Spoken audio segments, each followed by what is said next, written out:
Hey, today we are talking about Jusbox Perfumes.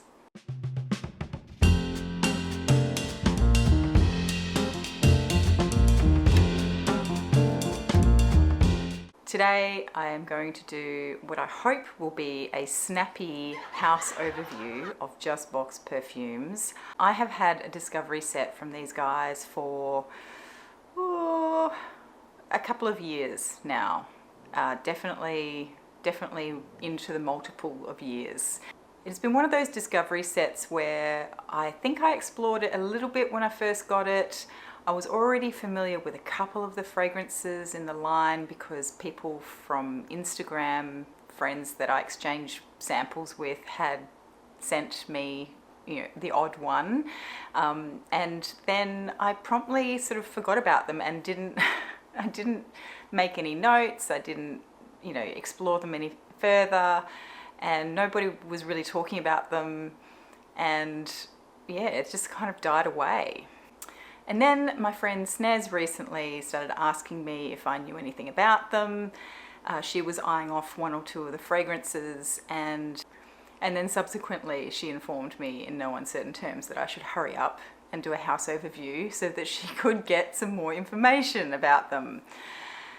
Unfortunately, I haven't had a lot of time this week to do a lot of research on the house itself and where they've come from.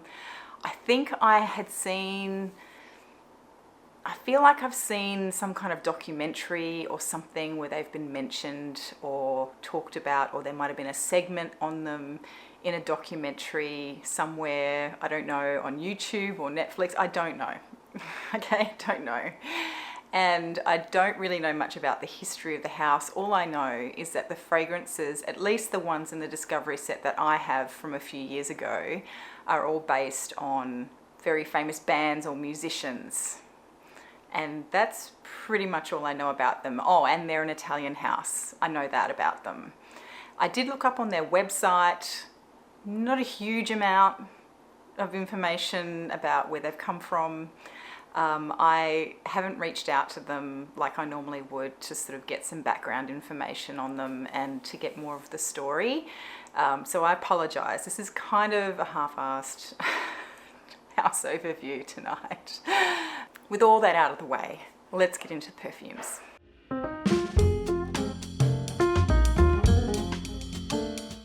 So basically, as I said, Jusbox Perfumes are all, and I'm not sure if it's Juicebox or Jusbox. So Juicebox fragrances, as I mentioned, are all inspired by music. They're all grounded in musical themes somehow. And according to their website, play a homage to the icons of the music industry. So the bottles themselves are an odd volume. They are 78 milliliters, which pays homage to the first phonographic disc that played at 78 RPM. And the lids of the bottles are very cool. They reflect the design of the very well-known vinyl records.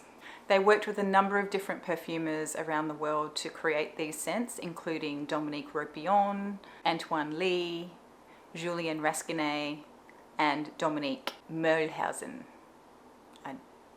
I feel like I really liked saying that, but I'm not sure if I said it correctly. And they also claim to follow environmentally sustainable practices, which is important to all of us, or it should be.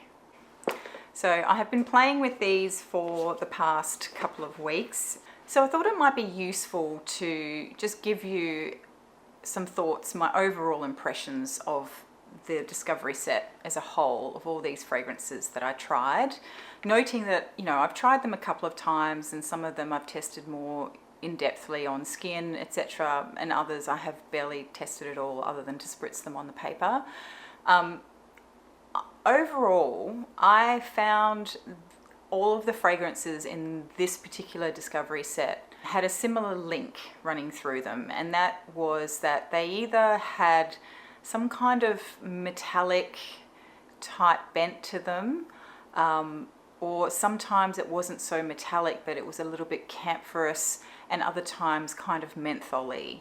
So they all of them had that element to them in some way, shape or form, or they had one of those elements and not the others. But they all, every time I smelled a fragrance from this line, I was either getting something camphorous, something metallic, or something kind of mentholy or herbaceous. These fragrances also utilised woody notes quite prominently for the most part, although some more than others. So, but I found that even in the more fruity floral ones, which were rare in this discovery set, they dried down to still have quite a woody base. I also felt like these fragrances used a lot of those really airy, diffusive aroma chemicals, and I didn't consider that to be a bad thing, but just be aware that there is a sort of, do I want to say molecular element? I don't know, but definitely there's a hefty use of aroma chemicals in these fragrances, alongside some very interesting natural ingredients, which hopefully I will remember to call out as I go through each of these samples. Overall, I found the house to be very interesting.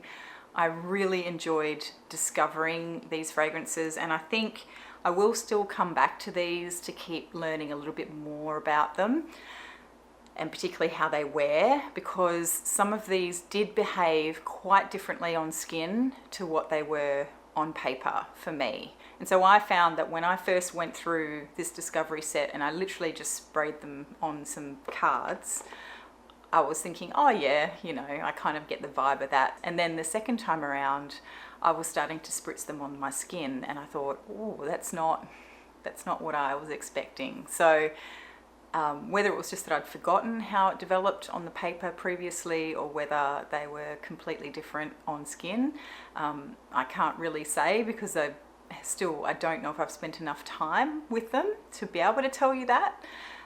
But suffice to say, I've been requested to hurry up and do this, so I'm doing it now, and I may revisit these later after having spent a little bit more time with them.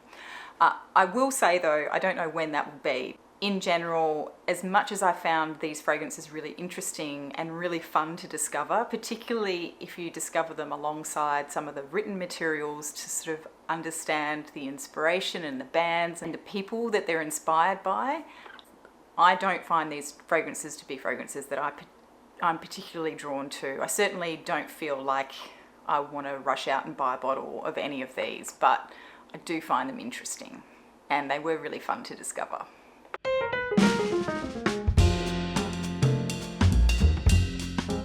The hardest part is so I've got the card, and now I'm trying to find the sample that matches the card. And the hardest part about this particular discovery set is that everything's black.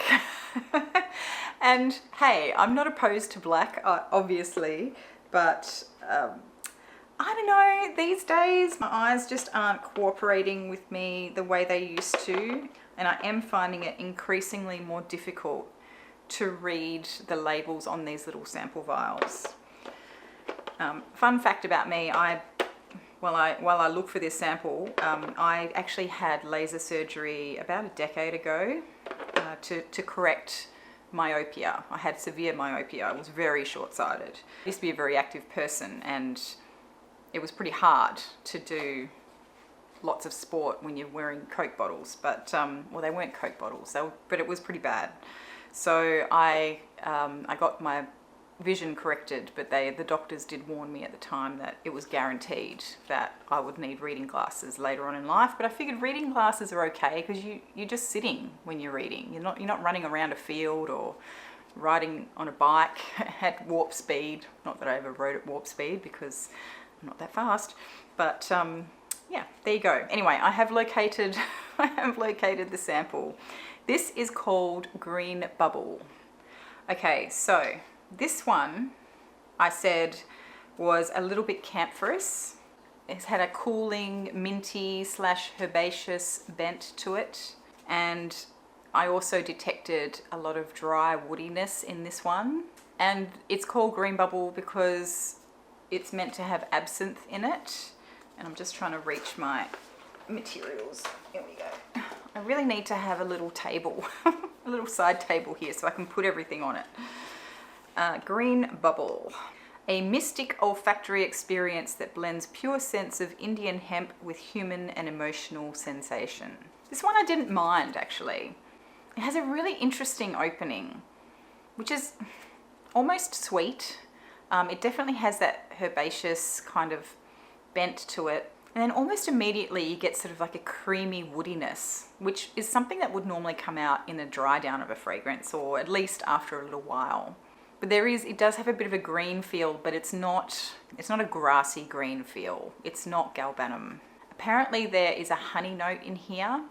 I don't think I necessarily detect honey specifically, but there is a sweetness. And I did progress to wearing this one on skin, and I remember I got like a slight, almost just a hint of what I would call a bio note, but it wasn't bad. It was just like this slightest little hint, you know, and it would sort of come in and out, sort of toying with you a little bit. I'm kind of getting that now on the paper, but I think it's a lot more subtle on the paper. When I put it on my skin, it was more noticeable. To me, it also kind of reminds me of the smell of vodka a little bit. Anyway, it's interesting. You definitely get this sort of green. I want to think of a green liqueur, but I guess that would be absinthe, right? And I believe there is absinthe in here, despite the fact that the brochure does not say so. Anyway, I didn't mind this one. My system for rating them was, it was either a cross for a no, or a squiggly line for a, you know, okay, and then, you know, a tick if I liked it. It does have a very exotic, gothic drink vibe to it. And I don't think that's just a suggestion because I think I know there's absinthe in it. I really do feel like it reminds me of a weird cocktail that you get in a really gothic bar, underground bar type thing. And I should also mention that Green Bubble was inspired by reggae music. So in that sense, I actually would have thought it would have been a marijuana note, but it's not. All right, so that was Green Bubble. Okay, Feather Supreme. This one is inspired by Aretha Franklin. Okay, so this is dried down. This has been about maybe a week and a half on the card, and I like it. I like the dry down on the card. I'm getting florals, sort of clean florals, maybe a slight hint of smokiness, but not a dense sort of campfire smokiness, just like maybe a light cigarette smoke, but not too in your face, so it's quite pleasant actually. Yeah, just a hint of smokiness, maybe a bit of woodiness. It's very diffusive again. There's a slight sweetness to it, but not ambery, I don't think. It's kind of really fresh. It's a very fresh floral. That's the dry down. So let's go back to the opening. Yeah, I remember the opening now. The opening has a very distinctive green apple note, and mixed in with those florals. It's not too sweet. It's very fresh. Whoops, nearly dropped it. It's a little bit fruity. It's not too sweet. It's very fresh. I get a bit of a muskiness as well. I really like the smell of it. But I think when I put it on my skin, that sort of muskiness paired with the green apple kind of just made me think of laundry detergent. My initial thoughts was that I thought it was a bit shampoo-y. Actually, maybe it's more shampoo-y than laundry detergent. I think that's what it is. But it's just that green apple note kind of ruins it for me, even though the green apple note is kind of what makes it instantly recognizable in your brain, and you smell it and you go, oh, that smells nice. It smells clean and fresh. But then you realize that, yeah, you smell like it smells a little bit like shampoo. But I do like it. I like the floral musky element to it.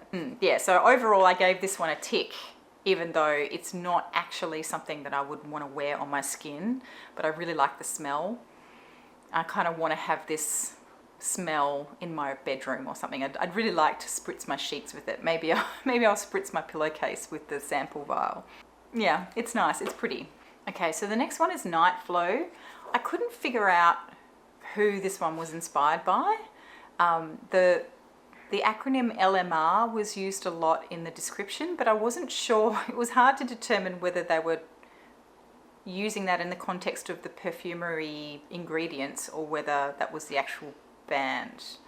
But I don't recall knowing a band called LMR. So if you know, please let me know. This one, I like the dry down. I feel like I get patchouli. It's a bit woody. There's a hint of sweetness to it. Musky again, I guess. Maybe a bit suede-y. Sort of a really light leather, you know, sort of translucent leathery vibe. Yeah, I quite like this one. All right, so let's get the opening again. Whoa, okay. Ugh. Okay. Wow, what a contrast to what I was just smelling in the dry down. All right, so this is a lot more leathery in the opening. It feels like fruit and leather.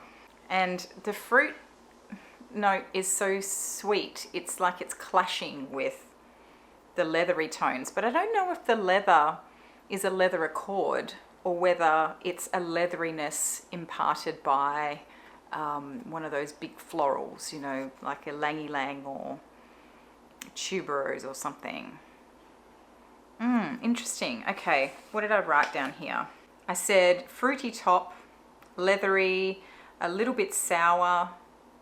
Yeah, and I think that's kind of how it comes off, maybe a tiny bit sour, although sour is probably not the right word. But it's just that clashing of the sweetness with those sort of leathery tones. Interesting. Oh, this is meant to be a chypre. Okay, and I said that I liked it once it dried down a little bit. So once the fruity notes died down, I preferred it then.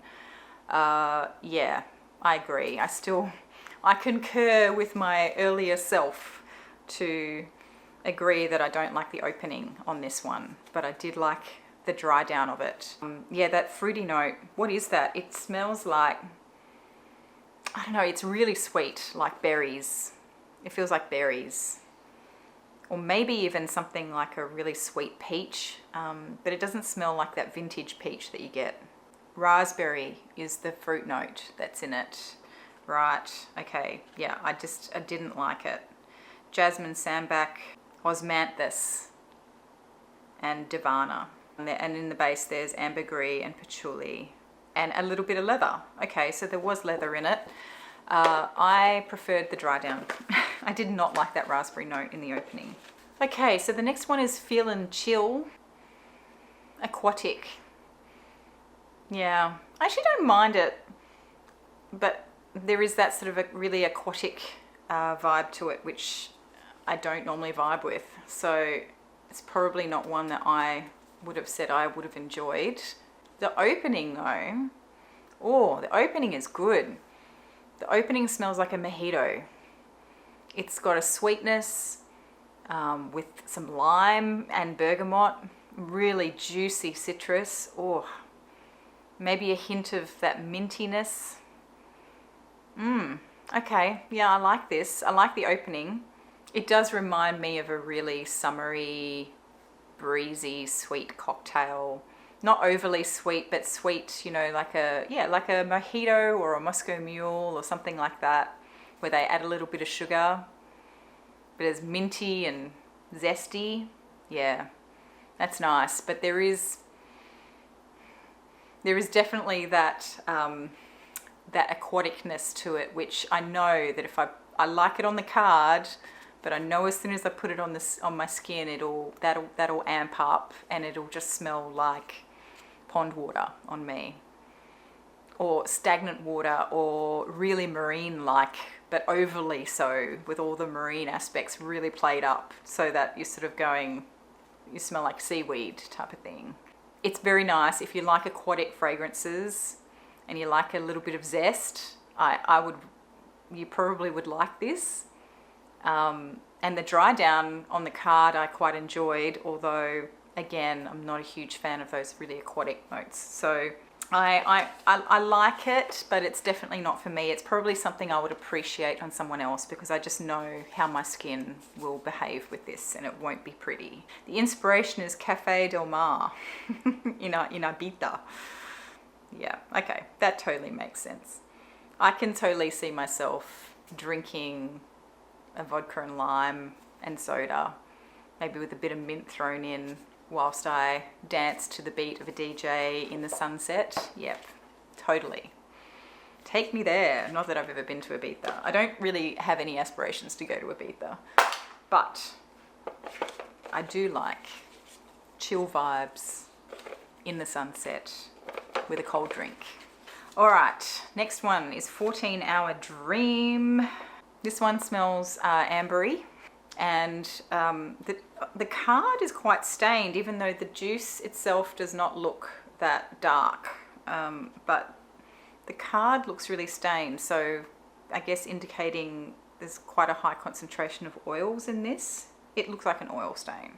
Okay, so I like the dry down. The dry down smells like a spicy amber, you know, it's been a week and a half since it's been sprayed on this card, so I'm not going to be pulling too much out specifically, but for the moment I don't mind it. So let's spritz it.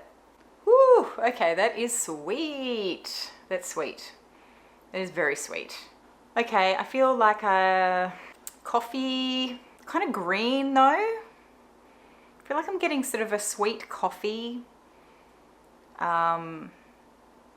Or is it chocolate? Maybe it's chocolatey coffee, but there's like a green tinge to it. And after a few seconds, I'm getting like a dry woodiness peeking through. You know, like, I want to say something like fresh cut mahogany, like a dark wood. It's really dry.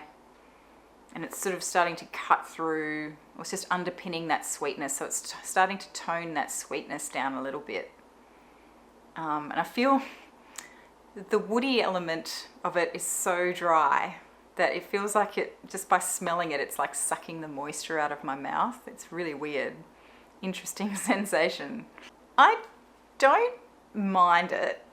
I think perhaps this is one I should perhaps revisit another time, because at the moment this is the exact opposite of the type of fragrance that I'm reaching for, but it's also the kind of fragrance that I might be drawn to when I'm in the mood for sort of heavier ambery fragrances. I think the vanilla and the amber accord maybe is quite amped up. It's quite vanilla-y. There's a lot of sweetness, and I feel like I do detect some patchouli as well. Maybe it is chocolatey, not coffee. It's nice. I'm not feeling like it's something that is totally unique that I've never smelled before. What is the inspiration for this one? Pink Floyd. It's inspired by Pink Floyd. Interesting. Interesting interpretation. I don't know if I would have gotten Pink Floyd from that. But you know, I guess, you know, I guess I can see it. Anyway, it's nice. It is very nice. I think this would be one that a lot of people would like from the line. It's not too, it doesn't seem to be too challenging. And if you like your sweet ambers, this is probably going to be one worth checking out. And okay, no rules. No rules. I need to do more of those brain exercises, you know, where you have the grid and you have to remember where the things are. Like they flip over and then you quickly get a glance and then you have to remember where things are to pair them up. That's what I need to do more of, because that would be really handy when you're going through a discovery set trying to find where you saw the little vial that had the right perfume in it. Okay, the dry down. I quite like the dry down. Okay, so it's, again, I feel like I'm getting kind of just a hint of a cigarette smoke, something very clean underneath, kind of maybe a little bit waxy. I don't know, but not irisy waxy. But it's very clean, it's sort of clipped. Yeah, interesting. Okay, let's have a sniff of the opening. Oh, okay. That is quite different to the opening. Wow, okay, I don't even like that in the opening. That is so sour. It's really sour. It smells like cleaning detergent. It's so sour and sharp. Ooh, okay, I don't even know what that is. Okay. So the inspiration for this is London King's Road. It's the time of pins, studs, leather and biker boots. And probably a bit of sweat. Ugh. Aldehydes clash with the notes of vinyl. I guess that's it. But the vinyl note is coming, and it feels really cold in my nose, like vinyl, but it smells like cleaning fluid to me. I don't like this one. Yeah, it's very cold. What did I say? I said sour aldehydes, a little bit mentholy. Yeah, there's that coldness to it. Oh, it's giving me a headache. Musky and kind of plasticky, cold and peppery. Super interesting, but not something I would wear. That's what I wrote. Yeah, totally agree. Wow, that is really it's like it's sucking the heat out of my nose. It's horrible. It's not horrible, I shouldn't say that, but it's uncomfortable.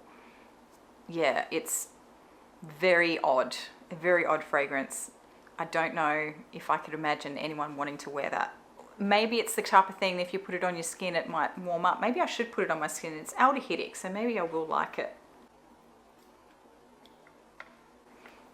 Let me just come back to that. I quite liked the dry down. So maybe I just need to let that sort of opening die down a bit. Maybe it needs warmth of skin to do some fun stuff. It doesn't smell quite as offensive on skin. It smells a bit softer, but it still has, yeah, that really plasticky, vinyl-y vibe, which I guess is what they were going for. It's interesting, very avant-garde, but not for me, unfortunately. I think punk is the theme for that one. So that's cool. Just not for me. It's a cool, this is what I mean. Like these are, they're really interesting to smell. And it's a cool, fun experience to go through these and smell them again, even though I've already smelled them several times already. But yeah, they're not things that I necessarily want to actually smell like. I don't want to go out into the world reflecting this. All right, Cheeky Smile. This one I do remember because this is one of the ones my friend Snez asked me about. And I think I told her that I thought this one might be one that she would like, but it was also touch and go because she doesn't really like sweet things, and there is a sweetness to this.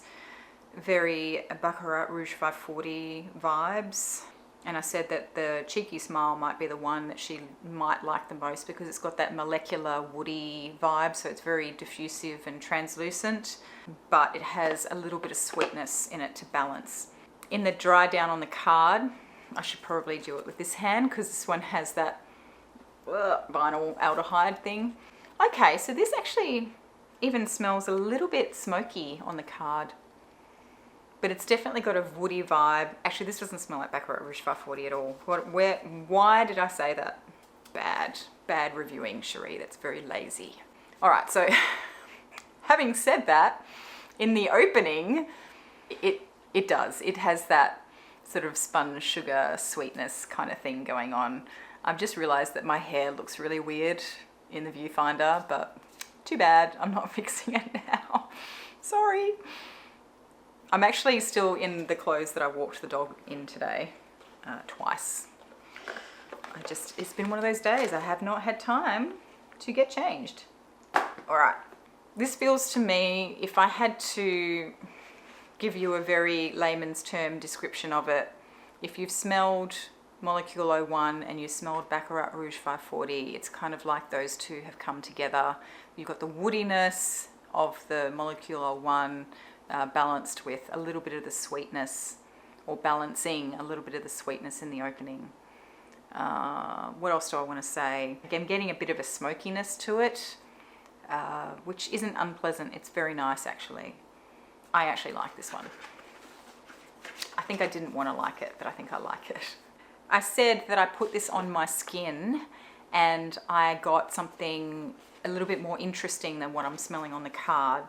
I think I said I got something kind of minty and peppery. Music is religion, acid house is a cult. So this is influenced by acid house. There is a lot of isoe super. It's a molecular kind of fragrance. But there's an ambery base. I think there's something smoky in there. It's really good. That's probably my favorite part, is that slight smokiness that there is, coupled with that sweetness. Okay, cheeky smile, done. Not even halfway, man.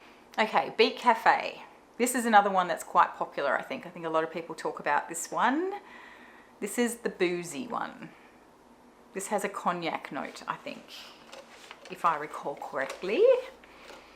In the dry down, I'm not getting so much booziness, but it does smell ambery without being super sweet ambery like that other one was that I can't remember the name of. A little bit powdery too, actually, it feels in the dry down. Okay, let's let us spritz. Okay, it's actually a bit sharper in the opening than I was expecting, even though I've smelled it before. I think I'm getting something kind of leathery. There's definitely a boozy note. It's got a sweetness to it without being sickly sweet, but there is a boozy undertone for sure. Again, I'm sort of getting this sort of cooling, camphorous, sort of interesting undertone to it, which is not something I normally get in an ambery type of fragrance. It's quite spicy as well. Yeah, there's something kind of green and mentholy, or green and herbaceous. It's got a cooling, I quite like it actually in here. It's like it's balancing everything out. Maybe it's even more of a pine needle type of vibe. I think I get tobacco as well. I actually don't mind it, but I know that I don't like wearing boozy scents on my skin. I find them to be a little bit too much. I like this one, I do, but I don't think I would wear it. I don't find it overly sweet, which I think is why I like it, because I think if it was sweeter, I'd find it a little bit too sickly, but it's actually really nicely balanced. What's this one called? Beat Cafe. Beat Cafe is the olfactory synthesis of an inspiring place. The self blends with the everything. Ah, Bob Dylan. Bob Dylan is the inspiration for this one. I like it. Well done. Well done, Jusbox. Black powder, I know where that one is. That's here. Okay. Oh, this is the one. It still smells like, it smells very acrid powder, like gunpowder. That's what I get. I don't think it's meant to be gunpowder, but that's sort of immediately what I get. It's sort of metallic, but you definitely get this black powder vibe. I'm getting that in the dry down. There's a softness to it too, though. It's not super, yeah, there's maybe a hint of sweetness to it as well. Oh, okay, that is quite different in the opening. It's very sweet in the opening, like lollies. But there's also a smokiness to it, maybe incensey. I don't dislike it. The sweetness is dying down almost immediately, so that's good, because it was really sweet. Okay, this is leathery. It smells like sweet leather. It smells like a woman wearing a black leather jacket chewing bubble gum. Okay, that's the image I'm getting just off the top of my head. I said that it was pungent, but not stinky, but that it was dry and sharp, like gunpowder. Yep. Oh, there's apparently an apple note in here. I do get the fruits, I think, in the opening. It's definitely not a prominent apple note like the one that was in Feather Supreme, which was very overtly green apple. This is apple blended with other fruits that is actually a little bit sickening. Oh, I think I need a break from it. And these leathery accords, and then something like this acrid, sharp, pungent, gunpowdery. It reminds me of gunpowder. Okay, Los Angeles, 1992, Nirvana. Nirvana is Kurt Cobain is the inspiration. The jarring chords of Kurt Cobain's guitar are the top notes. Sweetish black currant together with the bitter pimento, represent the poignant riff of Seattle sound. There's tonka to give the powderiness. Really, actually it is, and there's frankincense. Okay, that's good. Interesting how they got that. I was getting images of gunpowder and girls wearing leather and chewing gum. And when I read the notes, I'm going, wow, how did they do that? Anyway, so that was black powder. Let's do use abuse, because this is one that I was familiar with before I got the sample set. Use abuse is inspired by Freddie Mercury. There is a cocaine note in here, I think, or some kind of narcotic bent to it, if I am correct in my recollection. Yeah, you get this kind of metallic, dull metallic, sort of smoky in the dry down, which is almost sickening. The opening smells really aldehydic to me, actually. I quite like the opening of it. It's very clipped, crisp aldehydes, not sparkly though, but just that sort of, they've got body. They're not waxy, but they're almost waxy, but they're not waxy, but they're not sparkly. Florals, don't know what though, probably white florals I would say, maybe ylang ylang as well. There is a brightness to it, that there is definitely sort of a steely element to it that isn't necessarily cold. I think I found the vinyl one, whatever that one was, that was really cold. This one has a coolness to it, almost a haughty coolness, unapproachable, but at the same time not off-putting, if you know what I mean. You probably don't, that makes no sense. Anyway, interesting. I quite like this one, but again, even though I like it, I don't think that I could handle it on my skin for a long time because it is so cold. The power and refinement that characterizes Queen's music, it's got tuberose, and it's intended to be really overdosed and intense, and there's a metallic nuance to it as well. I don't think it's the most wearable one of the line, but I think this is probably my favorite, and it's the one that I don't mind. Like from the beginning to end, there's nothing that I really dislike about it. It's just that it's not something that I want to put on my skin necessarily. Micro Love. Okay, this one smells, I don't mind this one. Micro Love in the dry down. What am I smelling? I don't know. It smells a little bit floral maybe, a bit musky, maybe a hint of greenness in there, a bit powdery. I quite like it. Okay, so the opening smells like a cologne. It smells like a men's splash cologne of that ilk. You know, maybe with a bit more florals in there. So it's very unisex, but it's got that really aquatic, you know, cologne-y type opening. There's an aquatic vibe to this, which I'm not loving. I liked the dry down, but I'm not loving the opening. I mean, I don't mind it. It smells, you wouldn't be shocked by this one. It smells very approachable.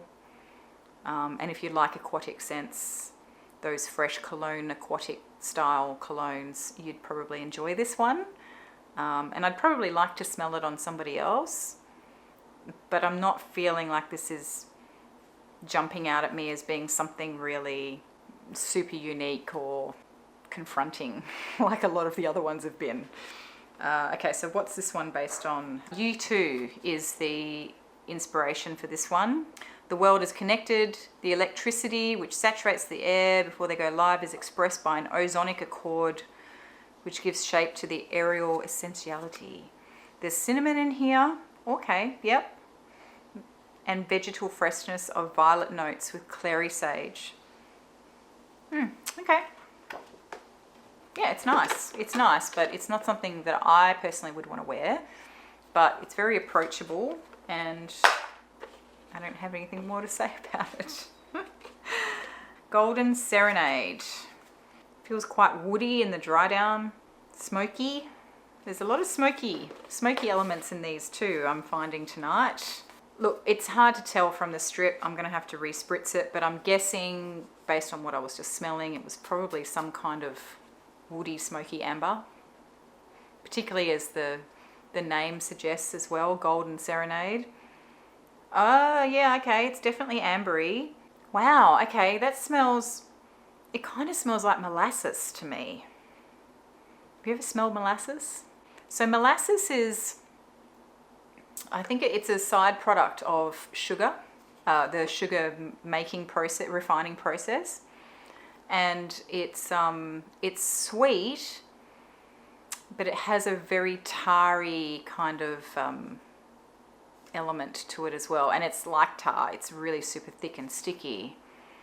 But so there's a sweetness to it, but it's not just sweet, there's a non-sweetness to it. This tarry vibe that you get, and that's exactly what I'm smelling. Wow, that's bringing back memories. We used to feed molasses to our horses. We'd mix it in with their chaff when we'd feed them.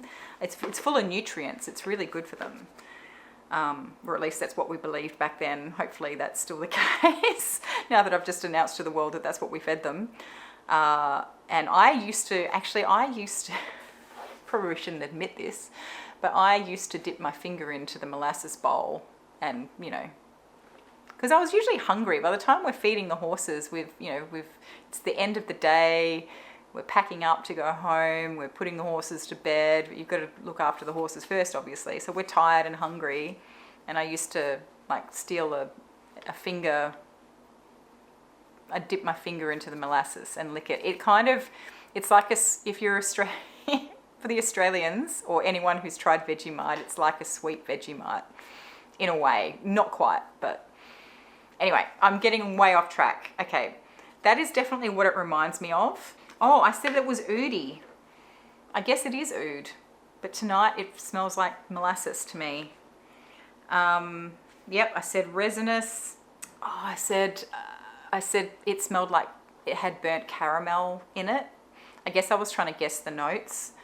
Yeah, I guess that's kind of what it does have a burnt aspect to it, and maybe that's an accurate term for the non-sweet part of the molasses that I was trying to get across. So maybe it is a burnt resin, burnt sugar kind of vibe. Okay, that's interesting. In my notes, I said that I thought it reminded me of Bewitching Yasmin by Penhaligon's. So it's sort of a spicy, ambery, woody fragrance, and it's got oud in it. But the oud is not super pungent, it's just sort of woody, but you can definitely detect that it's an oudy element. Yeah, interesting. Okay.